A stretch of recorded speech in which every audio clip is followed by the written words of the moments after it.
இன்றைக்கி நம்ம பேசும் ஸ்டோரிஸில் பார்க்க போகிற படம் ஜெமினி மேன். இது 2019ஆம் ஆண்டு நம்ம ஆஸ்கர் அடித்த வில் ஸ்மித் நடிப்பில் வெளிவந்த படம். சமீபத்தில் நம்ம தளபதி விஜய் நடித்து வெளிவந்த the greatest of all time படத்தை இந்த படத்தை காப்பி அடித்து தான் எடுத்திருக்காங்கன்னு சொல்கிறாங்க. அது உண்மையானு நீங்களே இந்த வீடியோவை ஃபுல்லாக பார்த்து தெரிஞ்சுக்கோங்க. வாங்க இந்த படத்தோட கதையை பார்ப்போம். பெல்ஜியமில் ஒரு தீவிரவாதி புல்லட் ட்ரெயினில் போயிட்டுருக்கான். அவனை மரீனோன்ற ஒரு உளவாளி கண்காணிச்சிட்டு நம்ம ஹீரோவான ஹென்றி கிட்ட அவனோட நடவடிக்கைகளை சொல்லிகிட்டு இருக்கான். ஹென்றி ஒரு ஸ்னைப்பர். இவங்க 2 பேரும் டிஃபென்ஸ் இன்டெலிஜென்ஸ் ஏஜென்சியை சேர்ந்தவங்க. இவங்க கையில் ஒரு ஸ்பேடு சிம்பிளை பச்சை குத்தி இருப்பாங்க. நம்ம ஹீரோ ஹென்ரியும் ஸ்னைப்பரை செட் பண்ணி லோட் பண்ணிவிட்டு காத்துட்ருக்கான். அப்படியே மரீனோட்ட அந்த ட்ரெயின் எவ்வளோ ஸ்பீடில் வருதுன்னு கேட்க 238 கிலோமீட்டர் ஸ்பீடில் வருதுன்னு சொல்கிறான். அதை கால்குலேட் பண்ணி அந்த தீவிரவாதியை சுட பார்க்க அப்போ அங்கே ஒரு சின்ன பொண்ணு வந்துடுறா. அதனால் இரு சுற்றாதுன்னு மரீனோ அவனை தடுத்து நிறுத்துகிறான். அப்புறம் அந்த பொண்ணோட அம்மா அவளை கூப்பிட்டுட்டாங்க. இப்போ சுட சொல்கிறான். ஹென்ரியும் ஜஸ்ட் மிஸ்ஸில் அந்த ட்ரெயின் ஒரு டன்னல்குள்ளே போகிறதுக்கு முன்னாடி சுட்டு அவனை ஏஎம்எஃப் பண்ணிடுறான். அப்புறம் 2 பேரும் அங்கேருந்து கிளம்பிடுறாங்க. மரீனோ ஹென்ரியோட வேலையை பார்த்து ஆச்சரியப்படுறான். நான் பார்த்ததுலேயே பெஸ்ட்டு ஒர்க் இது தான், நீங்கள் அவனை பயங்கரமாக சுட்டிங்கன்னு சொல்கிறான். ஹென்ரியும் புல்லட் எங்கே பட்டுச்சுன்னு கேட்க அவனோட கழுத்தில் பட்டுச்சுன்னு சொல்கிறான். அதோட வீடியோ எடுத்தேன்னு சொல்லி அதையும் காட்டுறான். உடனே இதை டெலீட் பண்ணுன்னு சொல்லிடுறான். ஏன், உங்களை மாதிரி 4 பேர் இதுக்கு முன்னாடி முயற்சி பண்ணாங்க. எல்லோரும் பெஸ்ட்டான ஷூட்டர்ஸ் தான், ஆனால் யாராலையும் இவனை தொடக்கூட முடியல. ஆனால் நீங்கள் தான் இவனை கொண்டு இருக்கீங்கன்னு சொல்கிறான். ஹென்றி இப்போது ஜார்ஜியாவில் இருக்கான். அந்த தீவிரவாதியோட ஃபோட்டோவை எரிச்சிட்டு அவனோட வீட்டுக்குள்ளே போகிறான். அப்போ அங்கே அலாரம் அடிக்குது. என்னென்னு போய் பார்த்தா அங்கே ஒரு கார் வருது. அதில் ஹென்ரியோட பாஸான டெல் பேட்டர்சன் வரான். 2 பேரும் உள்ளே போய் பேசிகிட்டு இருக்காங்க. அப்போது ஹென்றி, நான் அவனோட தலைக்கு தான் குறி வச்சேன், ஆனால் அது அவன் கழுத்தில் பட்டிருக்கு. அப்போது டெல் சொல்கிறான், நம்ம வேலையில் எந்த சின்ன தப்பும் நடந்துடக்கூடாது. நீ எப்படி சுட்டிருந்தாலும் நீ தான் பெஸ்ட்டாக சுட்டிருக்க. இப்போது ஹென்றி, நான் ரிட்டையர் ஆக போகிறேன்னு சொல்லிடுறான். நிறைய பேரால் சுட முடியும், ஆனால் அவங்க எல்லோரும் உன்னியாயிட மாட்டாங்க. உன்ன மாதிரி எக்ஸ்பீரியன்ஸ் இருக்காது யாருக்கும் இப்படின்னு டெல் சொல்ல, ஹென்றி, நான் சுட்டவன் பக்கத்தில் ஒரு பொண்ணு இருந்தா, ஒரு சின்ன பொண்ணு. நான் சுட்டது ஜஸ்ட்டு மிஸ் ஆகி ஒரு 6 இன்ச்சு தள்ளி போயிருந்தா அவள் செத்துருப்பா. இன்றைக்கி நான் ஷூட் பண்ணதை நான் உணரவே இல்லை. இன்றைக்கி எப்படி கரெக்டாக போச்சுன்னு எனக்கு தெரியல. நான் எப்படியோ லக்கியாக ஷூட் பண்ணிட்டேன். இதுக்கு முன்னாடி 72 பேரை சுட்டிருக்கேன். எனக்கு மனசெல்லாம் சரியில்லாமல் இருக்குது. எனக்கு நிம்மதி வேணும், அதனால் ரிட்டையர் ஆகிறேன்னு சொல்லிடுறான். இதுக்கப்புறம் ஹென்றி ஃபிஷ்ஷிங் போகிறதுக்காக போட்டியாடுக்கு போகிறான். அப்போ அங்கே எப்போவும் இருக்கவன் இல்லை. அங்கே இருந்த டேனின்ற பொண்ணு, அவன் ரிட்டையர் ஆகிட்டான், அதனால் நான் இங்கே வேலை செய்ய வந்துட்டேன்னு சொல்லிடுறா. அப்போது ஹென்றி கிட்ட ஒரு தேனி வர அதை அடித்து போடுறான். அப்போ தான் சொல்கிறான் அவனுக்கு தேனீகள்னாலே அலர்ஜின்னு. அந்த பொண்ணு டேனியும் அவள் ஒரு மரைன் பயாலஜி ஸ்டூடெண்ட்டுன்னு சொல்கிறா. ஹென்ரிக்கு போட்டும் கொடுத்து விடுறா. ஹென்றி அங்கேருந்து கிளம்பி ஜாக்கை மீட் பண்ண போகிறான். ஜாக் கையிலையும் அந்த ஸ்பேட் டேட்டூ இருந்தது. அப்போ தான் ஹென்ரிக்கு ஒய்ஃபுங்க இல்லை, எந்த குழந்தைங்களும் இல்லைன்னு சொல்கிறான். 2 பேரும் குடிச்சிட்ருக்காங்க. அப்போது என்னை எதுக்கு இங்கே வர சொன்னேன்னு ஹென்றி ஜாக்கை பார்த்து கேட்குறான். இப்போ தான் ஹென்றி கொண்ட டெரரிஸ்டோட ஃபோட்டோவை காட்டுறான். அவன் பேர் வேலரி டார்மோவ், ரஷ்யாவை சேர்ந்த மாலிகுலர் பயாலஜிஸ்ட். இங்கே தான் அமெரிக்காவில் 30 வருஷமாக வேலை செஞ்சார். அதுக்கு ஹென்றி, அவரை பற்றி படித்தேனே, அவர் ஒரு பயோ டெரரிஸ்ட்னு சொல்கிறான். அதுக்கு ஜாக், இல்லை, அவரோட ஃபைல் எல்லாத்தையும் மாற்றி வச்சுருக்காங்க, யார் பண்ணாங்கன்னே தெரியாதுன்னு சொல்கிறான். இதெல்லாம் உனக்கு எப்படி தெரியும்னு ஹென்றி கேட்க ரஷ்யாவில் இருக்க ஒரு ஃப்ரெண்டு சொன்னான். ஹென்றி உடனே நான் அவனை நேரடியாக பார்க்கணுன்னு கேட்க அவனோட பேர் யூரி. பூடாபெஸ்டில் நீங்கள் 2 பேர் சந்திக்க நான் ஏற்பாடு பண்ணுறேன்னு சொல்கிறான். சரி, எதுக்கும் பத்திரமா இருந்துக்கோன்னு சொல்லிகிட்டு இருக்க அப்போது வானத்தில் ஏதோ மின்னுது. இவங்க இங்கே பேசுகிறத டிஃபென்ஸ் இன்டெலிஜென்ஸ் ஏஜென்சியில் ஜானட் லாசிட்டரும் கிளேவேரிஸும் கேட்டுட்ருக்காங்க. ஹென்றி அங்கேருந்து கிளம்பிடுறான். இப்போது லாசிட்டர்கிட்ட ஹென்ரிக்கு உண்மையெல்லாம் தெரிஞ்சிருச்சு. நீங்கள் போய் சொல்கிறீங்கன்னு அவன் கண்டுபிடிச்சிட்டான்.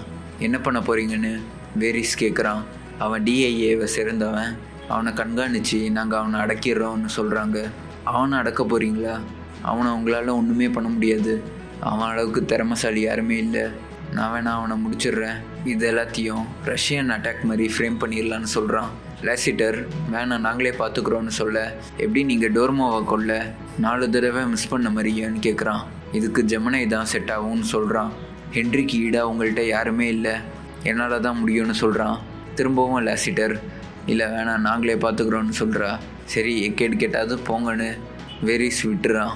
ஹென்றி அவனோட போட்டில் ஒரு ட்ராக்கர் மைக் இருந்ததை கண்டுபிடிக்கிறான். டேனிக்கிட்ட வந்து நீ DIA-வான்னு கேட்குறான். உன்னை டெல் அனுப்புனானா? நான் கண்டுபிடிச்சிட்டேன், உன்னோட இடத்த வந்து பார்க்கணுன்னு கேட்குறான். டேனி ஒன்றுமே புரியாத மாதிரி முழிக்கிறா. சரி மன்னிச்சுக்கோ, நம்ம இன்றைக்கி நைட்டு டின்னர் போகலாம் அப்படின்னு கேட்குறான். அவளும் ஒத்துக்கிறா. 2 பேரும் ஹோட்டலில் மீட் பண்ணிக்கிறாங்க. அவகிட்ட பூவை கொடுத்துட்டு நான் அப்படி நடந்துக்கிட்டதுக்கு மன்னிச்சுக்கோன்னு கேட்குறான். நான் யாரையும் சீக்கிரமாக நம்ப மாட்டேன் அப்படின்னு சொல்லிட்டு டேனியோட ஐடி கார்டை காட்டுறான். நான் 25 வருஷம் அங்கே வேலை செஞ்சுருக்கேன், எப்படியும் ஒரு 4-5 பேராது உண்மையான நண்பர்கள் இருக்க மாட்டாங்களான்னு அவளை பற்றி உண்மையை சொல்கிறான். நீ மரைனில் வேலை செஞ்சுட்டு இருந்த, ஒரு கெட்ட பேர் கூட இல்லை உன் மேலே, உன்னை ஏன் ஒரு ரிட்டையர் ஆன ஆளை கண்காணிக்க வச்சுருக்காங்க அப்படின்னு கேட்குறான். 2 பேரும் அங்கேருந்து கிளம்புறாங்க. அப்போ டேனி ஏன் ரிட்டையர் ஆகிறீங்கன்னு கேட்க, என்னால் என் முகத்தை கண்ணாடியில் கூட பார்க்க முடியல, இதுவே ஒரு அறிகுறின்னு நினைக்கிறேன்னு சொல்கிறான். போட்டில் இருக்க ஜாக்குக்கு யாரோ சுடுற சத்தம் கேட்குது.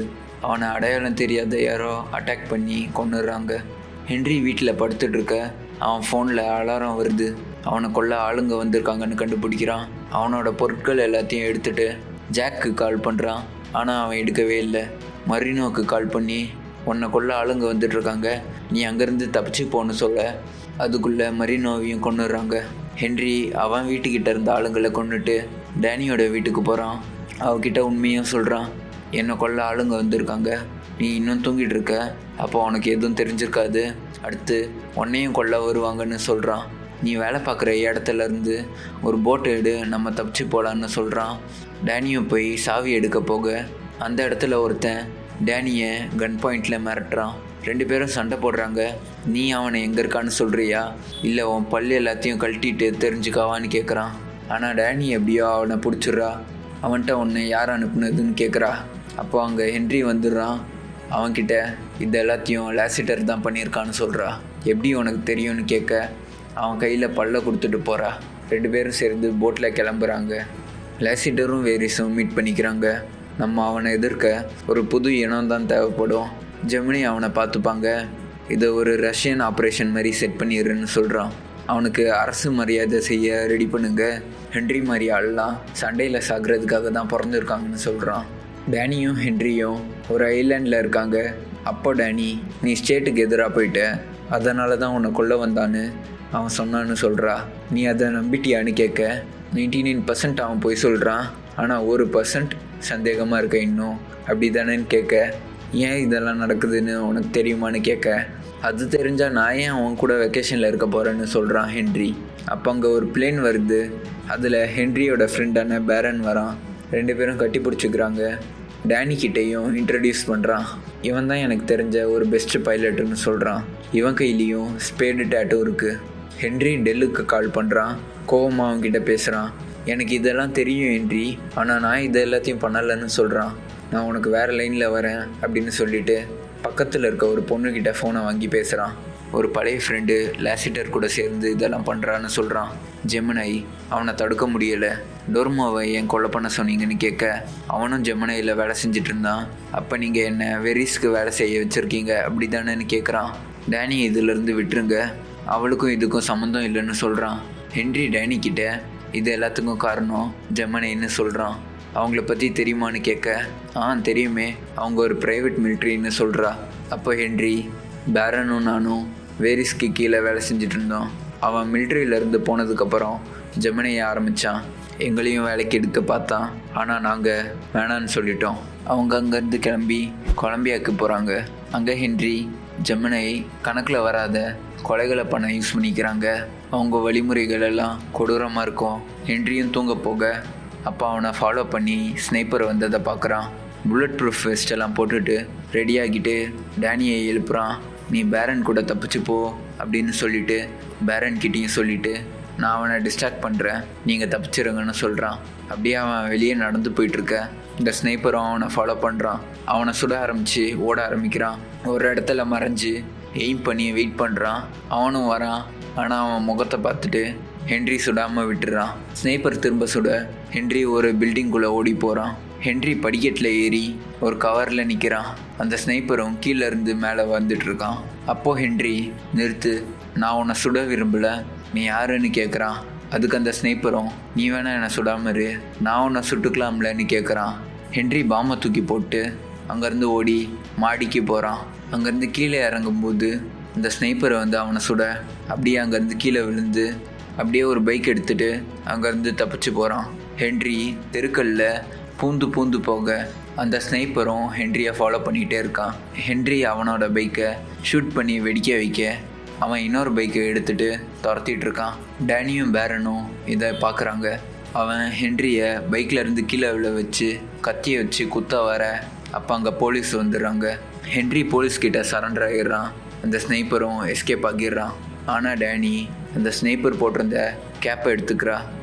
டேனியும் பேரனும் சேர்ந்து ஹென்ரியை வெளியே எடுக்கிறாங்க. நம்ம பூடாபெஸ்ட்டுக்கு போகணும்னு சொல்கிறான். அங்கே தான் ஜாக்குக்கு தகவல் சொல்கிற யூரி இருக்கான்னு சொல்கிறான். அவங்க என்னை கொல்ல வர்றது நான் ரிட்டையர் ஆனதுக்காக இல்லை, ஜாக் என்கிட்ட ஏதோ முக்கியமான விஷயத்த சொல்லிட்டான்னு நினச்சி யூரிக்கும் அது தெரிஞ்சிருக்கலாம் அப்படின்னு சொல்கிறான். பேரன் வேற ஒருத்தங்கிட்ட இருந்து ஃப்ளைட்டை வாங்கிட்டு எல்லாரும் சேர்ந்து பூடாபெஸ்ட்டுக்கு கிளம்புறாங்க. அப்போது டேனி ஹென்ரிக்கு மருந்து போட்டு விட்டுட்ருக்கா. அப்போ கேட்குறா, உங்களுக்கு எதுவும் குழந்த இருக்கா? ஹென்ரியும் இல்லையேன்னு சொல்ல, இல்லை அந்த பைக்கில் வந்தவன் உங்களை மாதிரியே இருந்தான்னு சொல்கிறா. ஆமாம், நானும் கவனிச்சேன்னு ஹென்றி சொல்கிறான். வேறு யார் கூடயும் தொடர்பில் இருந்தீங்களான்னு கேட்க, இல்லை வேறு யார் கூடயும் இல்லை, உன்னை தவறுன்னு சொல்கிறான். அந்த ஸ்னைப்பர் இப்போது கிளேவேரிஸ் கூட இருக்கான். அவர் எப்படி இவ்வளோ சிறந்தவராக இருக்கார்? நான் பண்ணுற எல்லாத்தையும் முன்கூட்டியே தெரிஞ்சுக்கிறாரு. என்னால் அவரை தொடவே முடியலைன்னு கேட்க, அதனால தான் ஒன்று அனுப்பியிருக்கோன்னு வேரிஸ் சொல்கிறான். அவனை ஜூனியர்னு கூப்பிடுறான். அங்கேருந்து கிளம்புறான். அடுத்த நாள் ஜெமினி டீம் ப்ராக்டிஸ் பண்ணிகிட்டு இருக்காங்க. அங்கே வெளியே ஜூனியர் உட்காந்துருக்கான். வேரிஸ் அவன்கிட்ட வந்து, ஹென்றி பூடாபெஸ்ட்டுக்கு போகிறான், நீயும் அங்கே போன்னு சொல்கிறான். பூடாபெஸ்ட்டில் டேனி ஹென்ரியோட ரத்தமும் ஜூனியரோட கேப்பையும் டிஎன்ஏ டெஸ்ட்டுக்கு கொடுக்குறா. இதை வந்து ஹென்ரிக்கிட்டே சொல்கிறா. அவன் ஏன் இவ்வளோ சிறந்தவனாக இருக்கான்னு தெரிஞ்சிருச்சு, ஏன்னா அவனே நீ தான்னு சொல்கிறா. 2 பேரோட டிஎன்ஏவும் ஒன்று தான், ஒரே மாதிரி இல்லை, ஒன்றே தான்னு ரிசல்ட் வந்திருக்குன்னு சொல்கிறா. அவன் உன்னோட க்ளோனுன்னு சொல்கிறா. பேரன் எப்படி இதெல்லாம் சாத்தியமானு கேட்க, இது கொஞ்சம் கஷ்டம்தான், ஆனால் முடியாதது இல்லைன்னு டேனி சொல்லிடுறா. ஹென்ரியும், ஏன் என்ன க்ளோன் பண்ணணும்? இன்னும் நிறைய மனுஷங்க, டாக்டர்ஸ், சயின்டிஸ்ட் இவங்களெல்லாம் க்ளோன் பண்ணலாமே, ஏன் நெல்சன் மண்டேலாவை கூட க்ளோன் பண்ணியிருக்கலாமேன்னு கேட்க, அவங்க யாராலையும் ஓடுற ட்ரெயினில் 2 கிலோமீட்டர் தள்ளி இருந்து சுட முடியாதுன்னு டேனி சொல்கிறா. அப்படியே அவங்க எல்லோரும் கிளம்பி குளிக்க போகிறாங்க. அந்த இடத்துல ஹென்றி யூரியை மீட் பண்ணுறான். நான் உங்களோட பெரிய ஃபேன் சார், நீங்கள் பண்ண கடைசி ஜாபில் ஒரு சில விஷயங்கள் உங்கள்கிட்ட மறைக்கப்பட்டிருக்கு, அதனால தான் இங்கே இருக்கீங்க நீங்கள். நானும் உங்களை கொல்லாததுக்கு ஒரே காரணம், நம்ம 2 பேருக்கும் ஒரே எதிரி தான், கிளேவேரிஸ்னு யூரி சொல்கிறான். அவன் தான் டோர்மாவை அமெரிக்காவுக்கு கூட்டிகிட்டு வந்து அவனோட ப்ராஜெக்ட்டுக்கு காசு கொடுத்து டாலின்ற ஒரு ஆடை 1996 க்ளோன் பண்ணியிருக்காங்க. ஆனால் 1995 உங்களை க்ளோன் பண்ணியிருக்காங்க. உங்கள் டிஎன்ஏ அதை வச்சு ஒரு பையனையே வளர்த்து அவனை ஒரு பயங்கரமான அசாசினாக மாற்றிருக்கான் இப்படின்னு யூரி சொல்கிறான். சரி, அப்போது டோர்மாவையே அங்கேருந்து கிளம்புனான்னு ஹென்றி கேட்க, அவர் பயந்து என்ன காண்டாக்ட் பண்ணார், டிஎன்ஏவே மாற்றி ஒரு புதுவிதமான மனுஷனையே உருவாக்கக்கூடிய ஃபார்முலாவை அவர் கண்டுபிடிச்சிட்டாரு. ஒரு திறமை வாய்ந்த சக்தியான பலசாலியை மட்டும் உருவாக்க நினச்சாரு. ஆனால் வேரிஸ் அதை விரும்பலை. நீங்கள் இருக்கீங்களே, உங்களுக்கு எமோஷன்ஸ் இருக்குது, நீங்கள் அப்பப்போ டயர்ட் ஆகலாம், உங்களுக்கு வீக்னஸுங்க இருக்குது, இதனால் நீங்கள் பர்ஃபெக்டோட கொஞ்சம் கம்மியாக இருக்கீங்க. அவன் இந்த எமோஷன்ஸ் எதுவும் இல்லாத ஒரு பர்ஃபெக்டான சோல்ஜரை உருவாக்க நினைக்கிறான் அப்படின்னு யூரி சொல்கிறான். சரி, அப்போ அவன் லேபியே மிசைல் வச்சு நீங்கள் தாக்க வேண்டியது தானேன்னு கேட்க, அதை தான் பண்ண போகிறோம், நீ தான் எங்கள் மிசைல்னு சொல்லிடுறான். அதோட உங்கள் வீட்டிலேருந்து நீங்கள் தப்பிச்சிங்களே, அது ரொம்ப சூப்பராக இருந்தது, நாங்கள் உங்களை பார்த்துட்டே தான் இருந்தோன்னு சொல்லிவிட்டு அங்கேருந்து கிளம்புறான். டேனிக்கிட்ட இது எல்லாத்தையும் ஹென்றி சொல்ல, அவன் சொன்னதெல்லாம் உண்மையாக இருந்ததுன்னா நம்ம அந்த பையன்கிட்ட பேசணும். ஆனால் அவன் எப்படி ஒத்துப்பான்? உன்ன மாதிரியே இருக்க ஒரு 50 வயசானவன் வந்து நீ ஒரு க்ளோனுன்னு சொன்னால் எப்படி புரிஞ்சுப்பான்னு கேட்க, பேரன் 51ன்னு சொல்கிறான். என்ன சொன்ன அப்படின்னு ஹென்றி கேட்க, இல்லை உன் வயசு 51 அதை சொன்னேன்னு சொல்கிறான். ஏன்னா நான் ஒரு பேச்சுக்கு ரவுண்டு பண்ணி சொன்னேன்டா, அதை ஒரு குத்தம்னு சொல்லிட்டு இருக்கேன்னு அவனை திட்டுறான். இப்போது லாசிடர்கிட்ட சைக்கிள் ஓட்டுற ஒருத்தன் ஒரு மெசேஜை கொடுக்குறான். அதில் என்னை கொல்ல நினைக்கிறதுக்கு முன்னாடி உங்கள் அட்ரஸ் இது, நீங்கள் காலையில் இதெல்லாம் பண்ணுவீங்க, ராத்திரி இதெல்லாம் பண்ணுவீங்க, என்ன பேண்ட்டு போட்டு தூங்குவீங்க, எத்தனை மணிக்கு ப்ரஷ் பண்ணுவீங்க, என்ன சாப்பிடுவீங்க, எப்படியெல்லாம் பண்ணுவீங்க, என்ன டிவி ஷோ பார்ப்பீங்க, இது எல்லாத்தையும் ஹென்றி புட்டு வச்சுருக்கான். இது எல்லாத்தையும் அங்கே வந்தவன் சொல்ல ஹென்றி அப்போ கால் பண்ணுறான். உங்களை சுற்றி ஷூட்டருங்க வச்சுருக்கேன், நீங்கள் நகர்ந்தீங்கன்னா உங்களை ஏஎம்எஃப் பண்ணிடுவேன்னு சொல்கிறான். உங்களுக்கு என்ன மாதிரி ஆள் தேவைப்பட்டா நான் ஒரு குழந்தைய கொடுத்துருப்பேனே, ஏன் இப்படியெல்லாம் பண்ணீங்கன்னு கேட்க லாசிட்டர் இதெல்லாம் எனக்கு முன்னாடியே நடந்தது, எனக்கு ஒன்றும் தெரியாது அப்படின்னு சொல்லி மழுப்புறா. சரி, டேனி என் கூட இருக்கா, அவளுக்கும் இதுக்கும் எந்த சம்மந்தமும் இல்லை, அவளை விட்டுறேன். ஆனால் என்னை கொல்ல அனுப்புனீங்களே அவன்கிட்ட மட்டும்தான் அவளை ஒப்படைப்பேன்னு ஹென்றி சொல்லிடுறான். இல்லைனா நான் காசுக்காக கொலை பண்ணாத ஆள் நீங்களாக தான் இருப்பீங்கன்னு மிரட்டுறான். ஒழுங்காக அவனை பூடாபெஸ்ட்டுக்கு அனுப்புங்கன்னு சொல்கிறான். சரி, ஒரு 5 நிமிஷத்தில் அனுப்புகிறேன்னு சொல்லிவிட்டு லாசிட்டர் கட் பண்ணிடுறா. ஹென்ரிக்கும் எப்படி நம்ம இருக்குது அவங்களுக்கு தெரிஞ்சதுன்னு டவுட்டாக இருக்குது. அப்போ தான் பேரன், சரி ஏஎம்எஃப்னு சொல்கிறியே அப்படின்னா என்னன்னு கேட்க, வரோண்டா மாப்பிள்ள அப்படின்னு டேனி சொல்கிறா. டேனியும் ஹென்ரியும் ஒரு காரில் இருக்காங்க. அப்போது ஹென்றி நீ அவனை மயக்கிறன்னு சொல்லிடுறான். அது எப்படி உங்களுக்கு தெரியும், நீங்கள் என்னை பார்த்து மயங்கிட்டீங்களான்னு கேட்க, இல்லை ஆனால் அந்த சின்ன பையன் வேணா உன்னை பார்த்து மயங்கலான்னு ஹென்றி சொல்கிறான். டேனி அங்கேருந்து இறங்கி போய் ஜூனியரை மீட் பண்ணுறா. அவனும் வெளியே கூட்டிகிட்டு போய் அவளோட ட்ரெஸ்ஸை கரெக்டாக சொல்கிறான். அதோட மேம்னு கூப்பிடுறான். மேமா ஏன் அப்படியெல்லாம் கூப்பிட்றேன்னு டேனி கேட்க, வயசில் பெரியவங்கள மரியாதையோடு நடத்தணும்னு எனக்கு சொல்லி கொடுத்துருக்காங்க அப்படின்னு ஜூனியர் சொல்கிறான். ட்ராக்கர் எதுவும் வச்சிருக்கலையான்னு செக் பண்ணணும் அப்படின்னு சொல்ல அவளும் ட்ரெஸ்ஸை கழட்டுறா. ஃபுல்லாக செக் பண்ணிவிட்டு அவன் முடியை கூட செக் பண்ணுறான். பாதுகாப்பாக இருக்கிறது தான் என்னை இன்னைக்கு வரைக்கும் உயிரோடு வச்சுருக்குன்னு சொல்கிறான். ஹென்ரிக்கு கால் பண்ணுறான். இன்னும் 12 நிமிஷத்தில் நீங்கள் வரலன்னா 2 புல்லட்டை இவ தலையில் இறக்கவேன்னு சொல்கிறான். டேனியை ட்ரெஸ்ஸை போட சொல்லி அவங்க 2 பேரும் ஒரு டாக்ஸியில் அங்கேருந்து கிளம்புறாங்க. டேனி பேசிக்கிட்டே வரா. ஆனால் ஜூனியர் ஒரு வார்த்தை கூட பேச மாட்டான். என்னை எப்படியும் கொல்ல போகிற, அட்லீஸ்ட் பேசிட்டு அது வாடான்னு டேனி அவனை பார்த்து சொல்கிறா. நீ ஹென்ரியை ஃபாலோ பண்ண மாதிரி நானும் பண்ணியிருக்கேன், அவருக்கும் உன்ன மாதிரி நல்ல மனசு தான், நீ செய்கிற வேலை சரியில்லைன்னு சொல்லிகிட்டே இருக்குமே அப்படின்னு கேட்க, வேலைனா வேலை தான் மேம், அதுலேருந்து தவறக்கூடாது அப்படின்னு ஜூனியர் சொல்கிறான். அவங்க ஒரு மியூசியம் மாதிரி இருக்க ஒரு இடத்துக்கு போகிறாங்க. அதோட பேஸ்மெண்ட்டுக்கு டேனியை கூட்டிகிட்டு போகிறான். அங்கே பல மண்ட ஓடுகள்லாம் இருக்குது. அந்த இடத்துல ஒரு ட்ரிப் மைனை செட் பண்ணுறான். லைட் எல்லாத்தையும் உடச்சி போட்டு வரான். டேனி எப்படி லைட் இல்லைன்னா இந்த ஒயரில் நீயே காலை வச்சு வெடிச்சிட மாட்டியா, பாம்னா சீரியஸான விஷயம்ப்பான்னு பேசிக்கிட்டே டேனி உள்ளே வரா. அந்த இடமே இருட்டாக இருக்குது. ஒருவேளை ஹென்றி உன்னை கேஸ் போட்டு கொல்ல ட்ரை பண்ணா அப்படின்னு பேசிகிட்டு இருக்க ஜூனியரும் ஒரு கேஸ் மாஸ்கையும் எடுத்து போடுறான். அப்படியே டேனியை கட்டி போட்டுட்டு, அட்லீஸ்ட் நான் பேசுகிற வரைக்குமாவது டைம் கொடுங்க, இப்படி தொணன்னு பேசிகிட்டே இருக்காதீங்க அப்படின்னு ஜூனியர் சொல்கிறான்.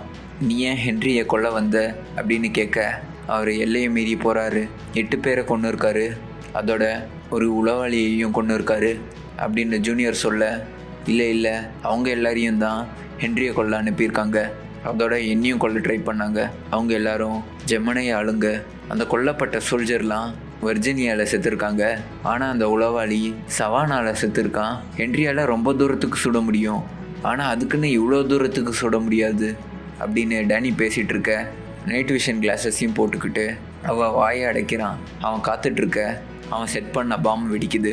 அவன் ஓடி போய் அங்கே பார்க்க அந்த இடத்துல ஹென்றி அவனை பிடிச்சிடுறான். கன்னில் இருக்க எல்லா புல்லட்டையும் எடுத்து போட்டு டேனியையும் காப்பாற்றிடுறான். அப்போ தான் டேனி அவள் பல்லில் இருக்க ட்ராக்கரை காட்டுறா. அதோட அதில் மைக்கும் இருந்தது. இது மூலியமாக தான் அந்த இடத்துல இருக்க பாம்பும் ஹென்ரிக்கு தெரிஞ்சிருக்கு. ஜூனியர்கிட்ட ஹென்ரியும், நான் உன்னை கொல்லலாம் வரல, வேரி சொன்னதெல்லாம் நம்பாத, அவன் எப்படி உன்னை ட்ரெயின் பண்ணான்னு கூட எனக்கு தெரியும், சின்ன வயசில் உன்னை ரேபிட்டுங்க பறவைங்க இதெல்லாம் வேட்டையாட சொல்லியிருப்பானே, அதோட நீ 12 வயசு ஆகும்போது மானை கொல்ல வச்சுருப்பானே, உனக்கு 19-20 வயசு ஆகும்போது உன்னை தடவை ஒரு மனுஷனை கொல்ல சொல்லியிருப்பானே, உன்னை எனக்கு உள்ளேருந்து வெளியே வரையும் எல்லாமே தெரியும், நீ நைட்டு தூக்கம் இல்லாமல் தவிப்ப, நீ சந்தோஷமாக இருக்க ஒரே நேரம் படுத்துட்டு அந்த ஸ்னைப்பரில் இருக்க ட்ரிகரை அழுத்தும் போது தான் 25 வருஷத்துக்கு முன்னாடி வெரிஸ் என்னோட ரத்தத்தை எடுத்து உன்னை உருவாக்கியிருக்கான், என்னை சூஸ் பண்ணியிருக்கான், ஏன்னா என்ன மாதிரி யாருமே இல்லை, ஒரு காலத்தில் நானும் ரிட்டையர் ஆகிடுவேன், அதுக்கப்புறம் உன்னை இறக்கியிருப்பான், நீ ஒரு அனாதைன்னு சொல்லியிருப்பானே, என்னை கொல்ல உன்னை ஏன் அனுப்புனான்னு கேட்க, ஏன்னா நான் அதான் பெஸ்ட்டுன்னு ஜூனியர் சொல்கிறான். அதான் இல்லைன்னு உனக்கு இப்போ தெரியுதா? நான் உன்னை பிடிச்சிட்டேன் பார்த்தியா? நான் உன்னை பாதுகாக்க நினைக்கிறேன். நீ இன்னும் கண்ணி கழியாமல் கூட இருக்க. ஏன்னா உன் நெருக்கத்தில் யாரையும் வச்சுக்க கூடாதுன்னு நினைக்கிற. அவங்க நீ யாருன்னு உண்மையாக தெரிஞ்சுக்கிட்டா அவங்க உன்னை விட்டு போயிடுவாங்களோன்னு பயப்படுற. எல்லாருமே உனக்கு டார்கெட் தான். நீ ஒரு வெப்பன், அவங்கள அழிக்கிறதுக்கான ஆயுதம் அப்படின்னு சொல்லிட்டு இருக்க. 2 பேரும் சண்டை போட ஆரம்பிக்கிறாங்க. ஜூனியர் ஹென்ரியை பயங்கரமாக அடிக்க ஆரம்பிக்கிறான். டேனி கன் எடுத்து புல்லட்ஸையும் எடுத்து லோட் பண்ணி அவனை சுட வர, இல்லை அவனை சுடாத அப்படின்னு ஹென்றி தடுக்கிறான். அப்படியே அங்கேருந்து தடுமாறி 2 பேரும் தண்ணிக்குள்ளே விழுகிறாங்க. அங்கே ஜூனியர் ஹென்ரியை மூழ்கடிச்சு கொல்ல ட்ரை பண்ணுறான். டேனியும் கீழே ஜம்ப் பண்ணி ஜூனியரோட ஷோல்டர்லேயே சுடுறா. ஹென்ரியையும் காப்பாற்றுறா. நான் ஒன்றை மாதிரிலாம் இல்லைடா கிளவான்னு சொல்லிட்டு ஜூனியரும் அங்கேருந்து தப்பிச்சு போகிறான். ஹென்ரியும் டேனியும் பேரனோட காருக்கு வராங்க. ஜார்ஜியாவுக்கு போகணுன்னு முடிவு எடுக்கிறாங்க. ஜெமினி ஆஃபீஸில் ஜூனியர் வெரிஸை மீட் பண்ணுறான். ஏன் அவனை கொல்ல இவ்வளோ கஷ்டமாக இருக்குது? நீங்கள் ஏன் என்னை இந்த மாதிரிலாம் கொல்ல வச்சிங்க? அதோட நான் க்ளோனுன்றதையும் கண்டுபிடிச்சிட்டேன்னு சொல்கிறான். ஏன் என்கிட்ட இதெல்லாம் மறைச்சிங்கன்னு கேட்க, நீ வருத்தப்படக்கூடாதுன்னு தான் இதெல்லாம் மறைச்சோன்னு சொல்கிறான். பொய் சொல்லாதீங்க, எனக்கு உண்மையான சந்தோஷமே படுத்துக்கிட்டு ஸ்னைப்பரில் இருக்க ட்ரிகரை அழுத்தும் போது தான் இருக்குன்னு ஜூனியர் சொல்கிறான். நான் பறக்கவே இல்லை, என்னை சயின்டிஸ்ட்டுங்க லேப்லேருந்து உருவாக்கியிருக்காங்க. இன்னொரு மனுஷன் மூலியமாக நான் பிறந்திருக்கேன். அவரையே என்னை கொல்ல சொல்லியிருக்கீங்க. இவ்வளோ ஷூட்டர்ஸ் இருந்தும் உங்ககிட்ட என்னையே அனுப்புனீங்கன்னு கேட்குறான்.